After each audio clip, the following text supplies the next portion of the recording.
Welcome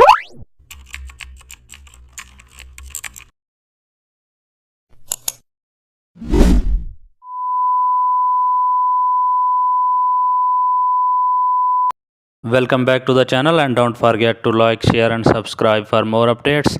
Today we are diving into an exciting tutorial how to create a moving text effect using motion blur.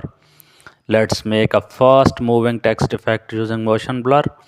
Type your text with a bold font, then duplicate the layer for backup.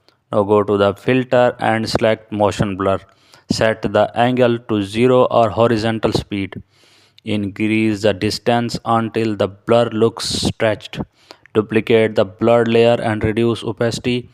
Now merge both for a balanced motion look and add a glow or gradient overlay for shine.